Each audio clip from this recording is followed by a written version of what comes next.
माध्यमिक शिक्षा परिषद उत्तर प्रदेश के ई लर्निंग प्रोग्राम के अंतर्गत बच्चों आप सभी का स्वागत है। मैं डॉक्टर रेणु राय, प्रवक्ता, राजकीय इंटर कॉलेज बड़ौदा हिंदवान हापुड़ से आज आपके सामने कक्षा 11 की भूगोल प्रयोगात्मक किताब के अंतर्गत पाठ स्थलाकृतिक मानचित्र भाग 1 लेकर आई हूं।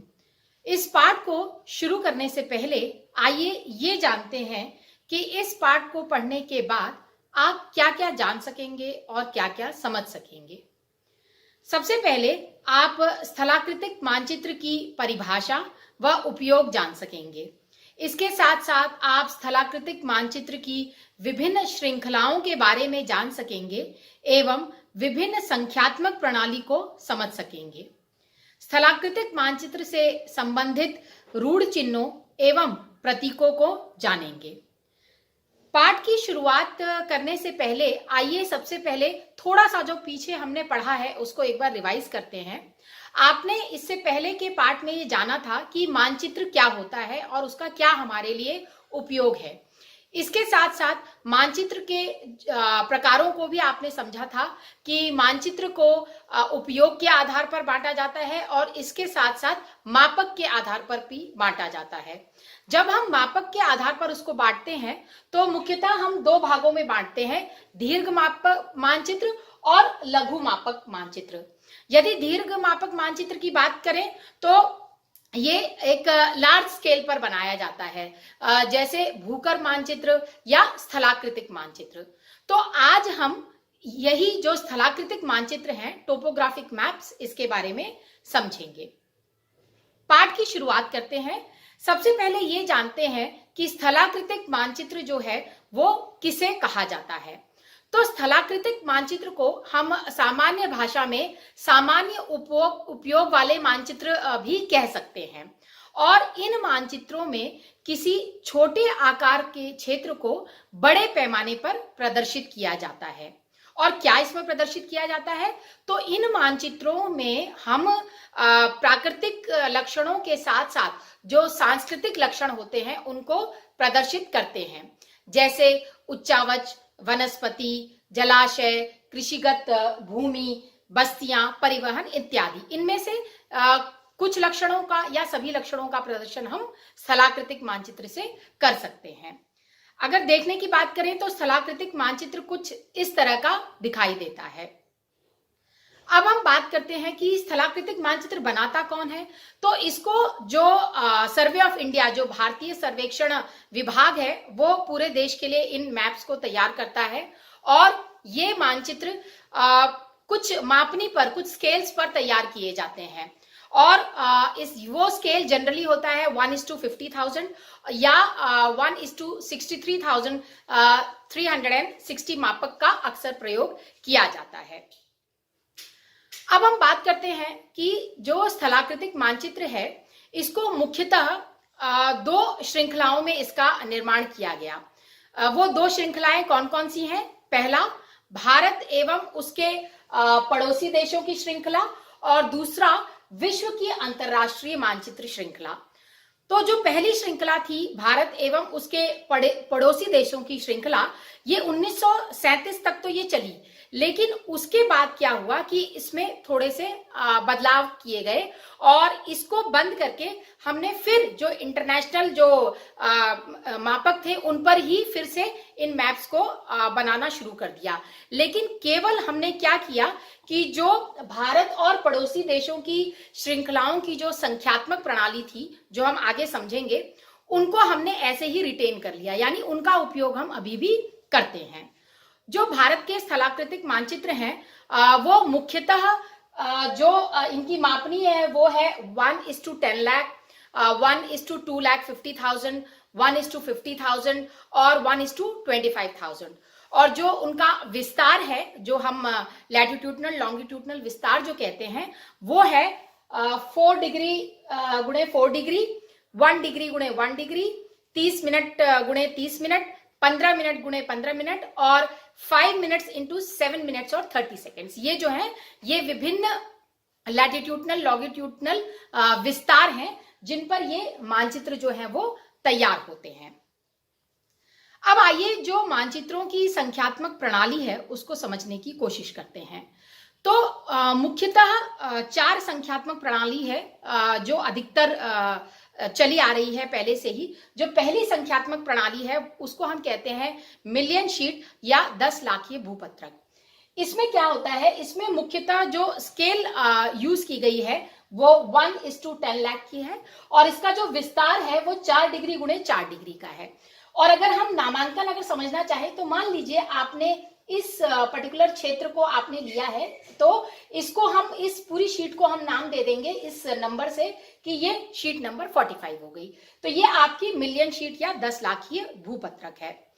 उसके बाद आती थी डिग्री शीट। आपको इसको बहुत डिटेल में नहीं जानना है, केवल आपको ये समझना है कि किस तरह से ये संख्यात्मक प्रणाली है। तो उसके बाद आई डिग्री शीट या जिसको हमने नाम दिया क्वार्टर शीट। तो इसमें हमने क्या किया कि इस पर्टिकुलर फिर से जो 45 नंबर है इसको हमने 16 उनमें विभक्त कर दिया और इसको हमने नंबरिंग ए से दे दी। ए से लेकर हम पी तक जाएंगे, लेकिन ऊपर से नीचे इस तरह से हम नंबरिंग देंगे। तो अगर आपने इस पर्टिकुलर उसकी बात कर रहे हो तो अब इस शीट को हम नाम दे देंगे 45D, इसका नाम हो जाएगा और इसका स्केल हो जाएगा 1:2,50,000 और इसका जो विस्तार है वो 1 डिग्री इंटू 1 डिग्री है। उसके बाद आती है हाफ इंच शीट या जिसको हम हाफ डिग्री शीट कहते हैं। इसमें केवल हमने क्या किया कि फिर 4 उसमें विभक्त किया, लेकिन हमने डायरेक्शंस के हिसाब से, जो दिशाएं होती हैं उनके हिसाब से हमने 4 जो थे वो वर्गीकरण कर दिए। इस हाफ इंच शीट में जो स्केल ली गई थी वो थी 1:1 लाख और जो विस्तार था वो हाफ डिग्री का था या जिसको आप 30 मिनट गुणे 30 मिनट कह सकते हैं। और अगर इसका आप नामांकन कैसे करेंगे, जैसे मान लीजिए ये शीट नंबर 45 को शो किया गया है, 45 का P है और फिर आपने डायरेक्शन भी ऐड कर दी है, तो ये हो जाएगा 55 है ये, तो ये हो जाएगा 55P साउथ ईस्ट, क्योंकि इस वाले क्षेत्र को हम ले रहे हैं। उसके बाद जो आखिरी जो संख्यात्मक प्रणाली है वो है 1 इंच शीट, जो अधिकतर प्रयोग में लाया जाता है और इसमें हमने फिर इसको 16 उसमें विभक्त किया, लेकिन इस बार अल्फाबेटिकल वो न करके हमने नंबर्स दे दिए, जैसे 1 से लेकर 16 तक, और इसमें हमने फिर ऊपर से नीचे शुरू किया, 1 से लेकर 16 तक हम गए। इसमें जो स्केल है वो 1:50,000 और इसका विस्तार जो है 15 मिनट्स गुणे 15 मिनट्स का है। और इस शीट को अगर आप फिर नामांकन इसका करेंगे तो ये हो जाएगी, जैसे ये वाली 55 है, 55P और इसका 7 नंबर, तो ये इसको हम 55P7 के नाम से जानेंगे। ये एक छोटा सा एक कंपैरेटिव वो है कि आप कैसे शीट्स को समझ सकते हैं, मिलियन शीट, फिर क्वार्टर शीट और 1 इंच शीट, और इसके अलग अलग स्केल और विस्तार दिए गए हैं। ये एक टेबल है जो आपको अभी प्रेजेंटली जो इंडिया में टोपोग्राफिकल मैप्स इस्तेमाल किए जा रहे हैं उनका कौन कौन सी हम स्केल यूज कर रहे हैं, क्या इनका ये विस्तार है, और इसमें जो समोच्च रेखाओं का जो अंतराल है, जो हम अभी समझेंगे कि समोच्च रेखाएं क्या होती हैं, उनका कितना अंतराल है और उसका उदाहरण क्या है, वो आप इस जो टेबल है उससे समझ सकते हैं, जो अभी हमने एक्सप्लेन किया था, million sheet, quarter sheet, half degree sheet और 1 इंच शीट या क्वाड्रेंट शीट जो है। आगे जब हम इन स्थलाकृतिक मानचित्रों की बात करते हैं तो स्थलाकृतिक मानचित्र जो है इनमें कुछ रूढ़ या परंपरागत चिन्ह इस्तेमाल किए जाते हैं, और ये चिन्ह इस्तेमाल किए जाते हैं जो आपने अभी पढ़ा था कि हमने जो स्थलाकृतिक मानचित्र है उसमें हम प्राकृतिक और भौतिक लक्षण प्रदर्शित करते हैं। तो इनको प्रदर्शिित करने के लिए हम इन रूढ़ या परंपरागत चिन्हों का इस्तेमाल करते हैं, और ये चिन्ह जो है वो हमें पता होने चाहिए। ये एक टेबल है जो इस पूरे स्थलाकृतिक मानचित्र में जो इस्तेमाल होने वाले चिन्ह हैं वो दिखाए गए हैं, और वो क्या प्रदर्शित करते हैं ये भी दिया गया है। ये आपकी किताब में भी ये टेबल दिया हुआ है, तो ये आपको याद करने पड़ेंगे, समझने पड़ेंगे। कुछ इस तरह से भी इन चिन्हों को आप देख सकते हो कि ईदगाह के लिए क्या चिन्ह है, मंदिर के लिए क्या चिन्ह है, अगर कहीं पर खान मैप में दिखाना है तो आप कैसे दिखाओगे, झरना कैसे दिखाओगे, सदा प्रवाहित नदी जो पेरिनियल रिवर्स होती है वो आप कैसे दिखाओगे। तो ये जो सारे हैं ये कन्वेंशनल साइंस और सिंबल्स हैं जो एक स्थलाकृतिक मानचित्र में लक्षणों को प्रदर्शित करने के लिए प्रयोग किए जाते हैं। आइए अब बात करते हैं रंगों की। तो इन स्थलाकृतिक मानचित्रों में विभिन्न रंगों का इस्तेमाल किया जाता है, और क्या क्या प्रदर्शित करने के लिए किया जाता है। लाल रंग जो है उसका प्रयोग भवन एवं सड़क मार्ग को प्रदर्शित करने के लिए किया जाता है। वहीं पीला रंग जो है वो कृषि योग्य भूमि को दिखाता है। अगर कहीं पर एग्रीकल्चरल लैंड है तो वो पीले रंग से दिखाया जाएगा। हरा रंग जो है वो नेचुरल वेजिटेशन को, जो प्राकृतिक वनस्पति होती है, चाहे वो घास है, बाग बगीचे हैं या खेत खलिहान है, तो इनको प्रदर्शित किया जाता है। नीला रंग जो है वो जो वाटर बॉडीज हैं, जैसे तालाब है, नदी है, सागर है या कोई अन्य जो जलाशय है, जल के स्रोत हैं, उनको प्रदर्शित करने के लिए नीला रंग। वहीं काला रंग जो है सीमाएं प्रदर्शित करता है और इसके साथ साथ रेलवे लाइन को भी प्रदर्शित करता है। कत्थई रंग जो है वो समोच्च रेखाओं को प्रदर्शित करने के लिए कत्थई रंग का इस्तेमाल करते हैं। अभी हम जानेंगे कि समोच्च रेखाएं किसे कहते हैं। और भूरा रंग जो है वो पर्वतीय क्षेत्रों के छायाकरण में प्रयुक्त होता है। तो ये विभिन्न रंग हैं जो टोपोग्राफिक मैप्स में यूज किए जाते हैं। अब आइए बात करते हैं कि जो हमारे जो टोपोग्राफिक मैप्स हैं उनमें जो डिफरेंट रिलीफ फीचर्स हैं, रिलीफ फीचर्स का मतलब जो उच्चावच हैं। जो हमारी पृथ्वी है वो तो समतल है नहीं, उसमें आपको पर्वत भी दिखाई देते हैं और पठार भी दिखाई देते हैं, मैदान भी दिखाई देते हैं। तो आखिर ये जो डिफरेंट रिलीफ फीचर्स हैं, ये जो विभिन्न प्रकार के जो उच्चावच हैं, इनका प्रदर्शन हम कैसे करेंगे? तो अगर हम बात करें पहले के मेथड्स की, तो पहले बहुत सी विधियां आई थी रिलीफ फीचर्स को, उच्चावच को प्रदर्शित करने के लिए। जैसे आप इसमें देख सकते हैं हैश्योर विधि थी, पहले हिल शेडिंग थी, है ना। तो ये हैश्योर विधि और हिल शेडिंग के बारे में आप पिछली कक्षाओं में पढ़ चुके हैं। तो इन विधियों के कुछ डीमेरिट्स थे, कुछ नुकसान थे कि ये असल में हमें एक्चुअल आइडिया नहीं देती थी उन उच्चावच का, या एक्चुअल हाइट नहीं बताती थी, या हमें स्लोप नहीं पता चलता था। तो इन विधियों की कमी की वजह से हमें फिर टोपोग्राफिक मैप्स में हमने किसका इस्तेमाल शुरू किया? समोच्च रेखाओं का, कॉन्टूर लाइंस का इस्तेमाल किया उच्चावच को प्रदर्शित करने के लिए। तो ये जो कॉन्टूर लाइंस होती हैं या समोच्च रेखाएं होती हैं, इनको आप कैसे समझ सकते हैं कि ये समोच्च रेखाएं क्या होती हैं? तो ये वो कल्पित रेखाएं होती हैं, ये इमेजिनरी लाइंस होती हैं, ये असल में नहीं होती हैं। ये वो कल्पित रेखाएं हैं जो समुद्र तल से समान ऊंचाई वाले स्थानों को मिलाकर खींची जाती हैं। और इसमें आप देख सकते हो कि जो हाइट होती है वो लाइन के ऊपर प्रदर्शित कर दी जाती है। तो ये इसकी पहचान है कि ये एक कल्पित रेखा है जो समान ऊंचाई वाले, जो इक्वल हाइट है समुद्र तल से, उन स्थानों को जोड़ती है और हाइट मीटर या फुट में दिए जाते हैं। आइए इनके कुछ लक्षणों को भी समझते हैं। जैसा अभी मैंने बताया कि समान ऊंचाई वाले स्थानों को मिलाती हैं और दो रेखाओं के मध्य का जो अंतर होता है वो एक जैसा होता है, जैसे आप यहां देख सकते हो। ये रेखाएं एक दूसरे को कभी भी काटती नहीं हैं और ये उस स्थान की वास्तविक ऊंचाई को प्रदर्शित करती हैं। और ये रेखाएं पूर्ण होती हैं, खंडित नहीं होती हैं, आपको कटी फटी नहीं दिखाई देंगी। और ये किसी भी दिशा में मुड़ जाती हैं और दूसरी समोच्च रेखा भी उसी समोच्च रेखा का अनुसरण करती है। और समोच्च रेखाओं में जो पार्श्व चित्र खींचकर जो वास्तविक भू आकृतियां हैं उनको आप पुनर्निर्मित कर सकते हो। अभी एक डायग्राम से मैं आपको समझाऊंगी कि इसका क्या मतलब है।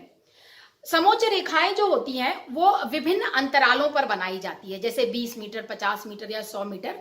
भारत में जो समोच्च रेखाएं जो टोपोग्राफिक मैप्स बनाए जाते हैं उनमें समोच्च रेखाओं का अंतर लगभग 20 मीटर रखा गया है। तो इसे सामान्यतः जो ये अंतराल है, इनके बीच का जो अंतराल है वो मीटर में दिखाया जाता है।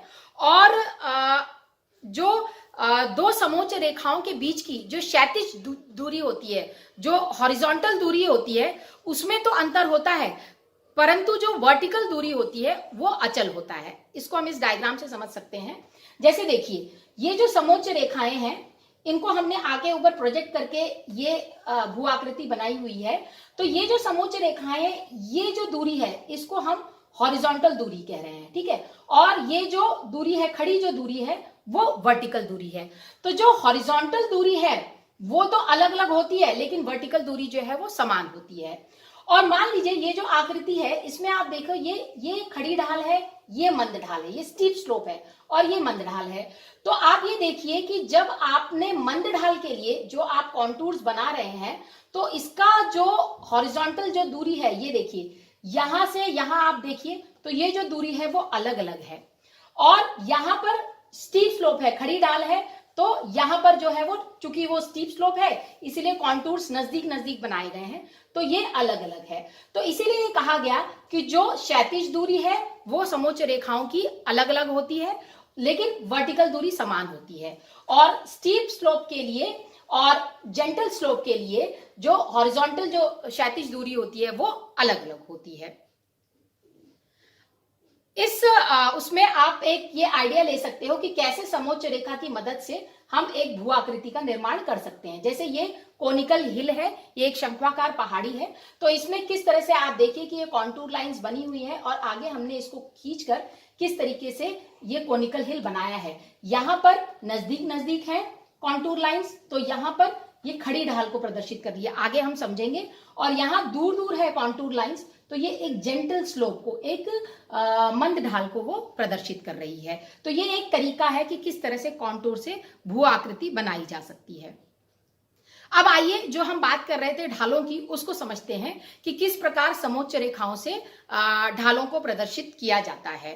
तो पहले हम बात करते हैं मंद ढाल की, जेंटल स्लोप की। जैसा आप इस फिगर में देख सकते हैं, ये एक मंद ढाल है। मंद ढाल का मतलब ये हुआ कि इसका कोण बहुत कम होता है ना, इसकी डिग्री बहुत कम होती है। तो इसको आप कैसे प्रदर्शित करेंगे समोच्च रेखा से? आप दूर दूर जो ये समोच्च रेखाएं बनेंगी वो दूर दूर बनेंगी। देखिए इस फिगर को आप देख सकते हैं कि मंद ढाल में समोच्च रेखाएं दूर दूर बन रही हैं। वहीं अगर आप खड़ी ढाल, ये जैसे चित्र में आप देख सकते हैं ये खड़ी ढाल है, इसका कोण क्या है? अधिक है, तो इसकी समोच्च रेखा कैसे बन रही है? नजदीक नजदीक बन रही है। अभी पिछली फिगर में भी आपने देखा था ये अंतर, तो यहाँ पर नजदीक नजदीक बन रही है। तो ये खड़ी ढाल और मंद ढाल की समोच्च रेखाएं हैं। अब बात करते हैं, दो प्रकार के और ढाल होते हैं, अवतल और उत्तल ढाल। अवतल ढाल ये देखिए कॉनकेव स्लोप। जब कोई किसी जो स्थलाकृति है उसका जो निचला भाग है वह मंद ढाल वाला हो और जो ऊपरी भाग है, ये जो ऊपरी भाग है ये खड़े ढाल वाला हो, तो उसे हम क्या कह रहे हैं? अवतल ढाल। तो सीधी सी बात है, अभी हमने देखा था कि खड़ी ढाल और मंद ढाल में के समोच्च रेखाएं अलग अलग बनती हैं। तो आप ये देखिए यहाँ पर नजदीक नजदीक और यहाँ पर दूर दूर। अभी मैंने आपको दिखाया था कि जो मंद ढाल है वो निचला भाग है और खड़ी ढाल जो है वो ऊपरी भाग है। तो इसीलिए जो ऊपरी भाग है वहां पर समोच्च रेखाएं पास पास और यहाँ पर दूर दूर, और इसका जस्ट विपरीत जो है वो आप कॉन्वेक्स स्लोप में, उत्तल ढाल में देख सकते हो, क्योंकि इसका ऊपरी भाग मंद होता है और निचला भाग खड़ा होता है। तो इसीलिए यहाँ पर समोच्च रेखाएं जस्ट उल्टी बन रही हैं। ठीक है, तो ये ढालों में अंतर है, उत्तल ढाल और अवतल ढाल की समोच्च रेखाओं को प्रदर्शित करने का अंतर है। उसके बाद आइए कुछ स्थलाकृतियों को समझते हैं कि कुछ स्थलाकृतियां कैसे बनती हैं। जो पहली स्थलाकृति है आपकी किताब में वो है शंक्वाकार पहाड़ी या कोनिकल हिल। तो इसको प्रदर्शित करने के लिए हम कॉन्सेंट्रिक सर्कल्स बनाते हैं, है ना, एक सर्कल के अंदर बहुत सारे सर्कल, और जो अंदर है ये देखिए यहां से आप देख सकते हैं कि जो अंदर वाली जो कॉन्टूर है वो सबसे ज्यादा हाइट को दिखाई देगी, क्योंकि वो हिल टॉप को दिखा रही है, वो पहाड़ी के सबसे ऊपरी भाग को दिखा रही है, तो इसलिए इसकी हाइट सबसे ज्यादा, और बाहर जैसे जैसे आप बढ़ रहे हो वैसे वैसे हाइट्स कम होती जाएंगी। तो ये शंक्वाकार पहाड़ी। वहीं पठार, आप जानते हैं कि हम पठार किसे कहते हैं? तो पठार को प्रदर्शित करने के लिए समोच्च रेखाएं कुछ इस तरह से बनेंगी।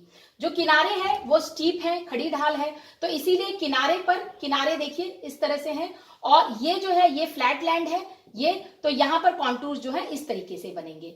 तो आप ये देख सकते हो कि यहाँ पर नजदीक नजदीक है समोच्च रेखाएं और यहाँ आकर दूर दूर हो गई हैं। तो पठार को इस तरह से प्रदर्शित किया जाता है। वहीं घाटी की बात करें तो दो तरह की घाटी हमें पढ़नी है, वी आकार की घाटी और यू आकार की घाटी। तो जो वी आकार की घाटी है उसमें आप ये देखिए कि यहाँ पर ढालें खड़ी हैं और यहाँ पर इस तरीके से, तो जो खड़ी ढालें हैं वो नजदीक नजदीक शो हो रही हैं और यहाँ पर आकर फिर ये दूर दूर हो जा रही हैं। ठीक है, तो अंदर जो कॉन्टूर्स हैं वो कम है और बाहर जाते जाते इनकी जो वो हाइट है वो बढ़ती जा रही है, क्योंकि वो बढ़ती हुई हाइट को दिखा रहे हैं। और उसी के ठीक दूसरी तरीके से यू आकार की घाटी जो इस तरीके से दिखाई दे रही है, यहाँ पर खड़ी ढाल है और यहाँ आकर कम है, तो जो खड़ी ढाल है वहां पर कॉन्टूर्स नजदीक नजदीक दिख रहे हैं और जो हाइट है वो अंदर से बाहर की तरफ बढ़ती हुई, यहाँ 3200 तो यहाँ 4000, कुछ इस तरीके से ये यू आकार की घाटी। तो ये जो कॉन्टूर जो चित्र खींचे गए हैं ये आपको ध्यान रखना है, क्योंकि इसी तरह से आपको अपने टोपोग्राफिक मैप्स में इनकी पहचान करनी है।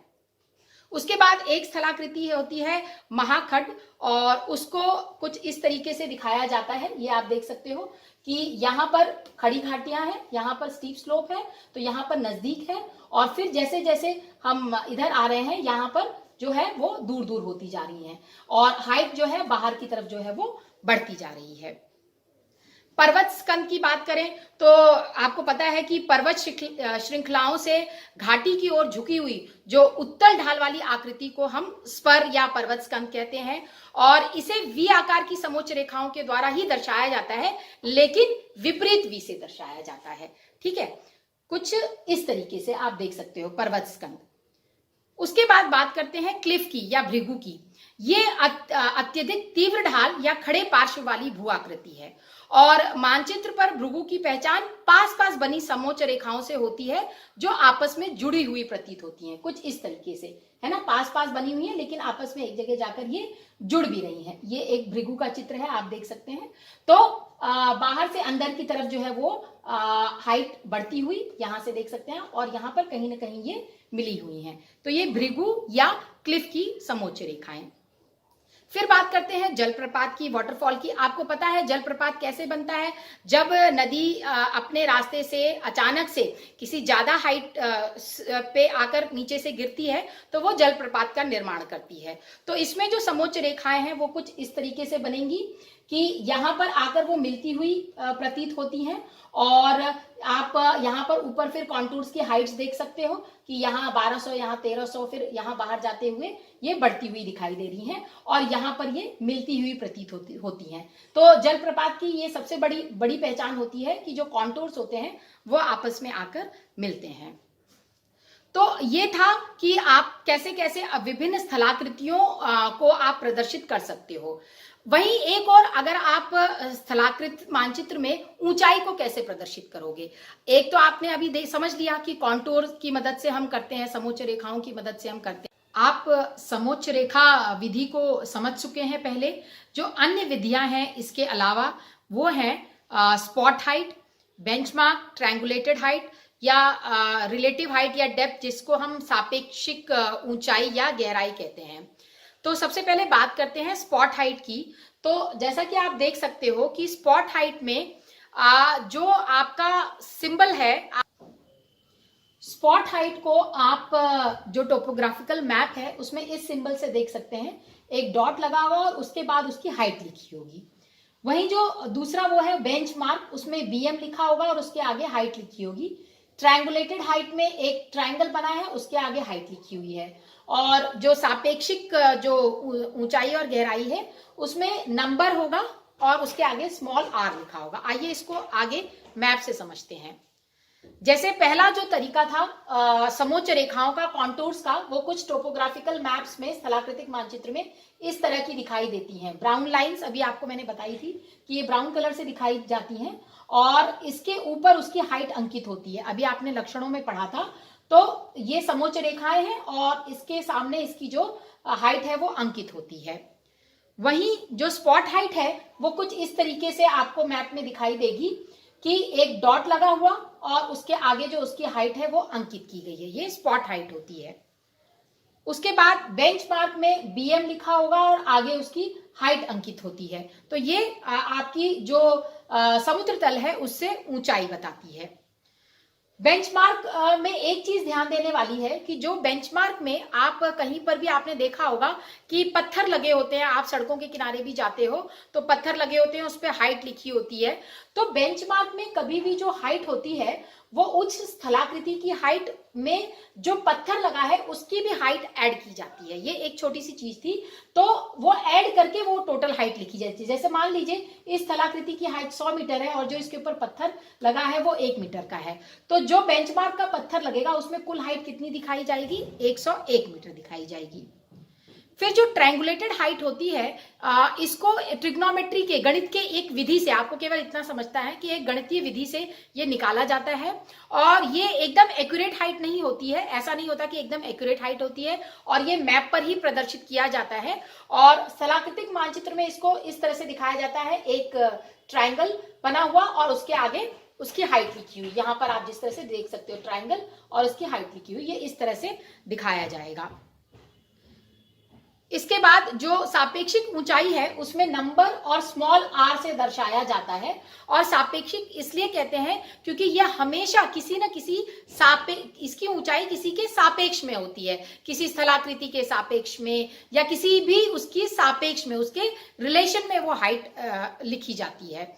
तो इसमें हाइट भी है और डेप्थ भी है, गहराई भी है। तो जैसे मान लीजिए यहाँ पर कोई एक तालाब है, ये तालाब का सिंबल है और उसके अंदर 3R लिखा है, तो यानी इस तालाब की जो गहराई है वो इससे इंकित की गई है। तो ये कुछ विधियां थी जो आपको स्थलाकृतिक मानचित्र में ऊंचाई प्रदर्शित करने की होती है, समोच्च रेखाओं के अलावा। लेकिन सबसे ज्यादा समोच्च रेखाओं का ही उपयोग किया जाता है। अब आइए समझते हैं कि स्थलाकृतिक मानचित्र का उपयोग क्या है हमारी डेली लाइफ में। तो पहला जो है, आप इसको यूं समझिए कि जैसा हमने परिभाषा में समझा था कि प्राकृतिक और सांस्कृतिक लक्षणों को बड़े डिटेल में दिखाया जाता है। तो किसी भी जगह में अगर आपको कोई प्लानिंग करनी है, कोई भौगोलिक नियोजन करना है आपको, तो उसके लिए ये मानचित्र बड़े उपयोगी होते हैं। ठीक है, क्योंकि आपको ये पता है कि कहाँ पर क्या चीज है, आपको सारी डिटेल्स पता है आपको। तो सबसे पहला जो उपयोग है, प्लानिंग के लिए इसका उपयोग होता है। दूसरा, आर्किटेक्चर। मान लीजिए आप कुछ भी कंस्ट्रक्शन करने जा रहे हैं, कोई बिल्डिंग बनाने जा रहे हैं, कोई मॉल बनाने जा रहे हैं, कुछ भी बनाने जा रहे हैं, तो सबसे पहले उस जगह का सर्वे किया जाता है ना। तो वहां का जो टोपोग्राफिक मैप होगा वो आपको ये बता देगा कि यहाँ पर ये स्थलाकृति है, यहाँ पर डिप्रेशन है, यहाँ पर भूमि नीचे की तरफ है, यहाँ पर पर्वत है, यहाँ पठार है, यहाँ जलाशय है। तो आपको बहुत मदद मिल जाती है ये जानने में कि कहाँ पर कौन सी स्थलाकृति है, और आप आराम से फिर अपनी जो बिल्डिंग बनाना या मॉल जो भी आपको बनाना है उस हिसाब से फिर आप अपनी प्लानिंग कर सकते हो। तो आर्किटेक्चरल फील्ड में भी इसका बहुत इंपॉर्टेंस है।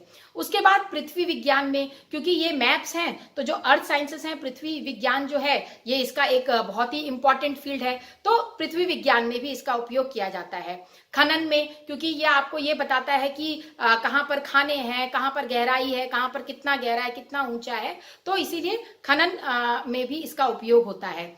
और जो कुछ मनोरंजन की क्रियाएं, जैसे आप पहाड़ों पर जाते हो, हाइकिंग करते हो ऊपर चढ़ने के लिए, तो उससे पहले अगर आपके पास वहां का मैप है, आपने सर्वे कर लिया है, तो आपको पता है कि ढाल कितनी खड़ी है, कितना खड़ी ढाल है या मंद ढाल है, कितनी हाइट पे आपको जाना है। तो मनोरंजन की क्रियाओं में भी इसका उपयोग होता है। और इसके साथ साथ जैसे हम अभी समझ रहे हैं इनके बारे में, तो शिक्षा और अनुसंधान, आगे रिसर्च में और शिक्षा के क्षेत्र में भी इन टोपोग्राफिक मैप्स का बहुत उपयोग है।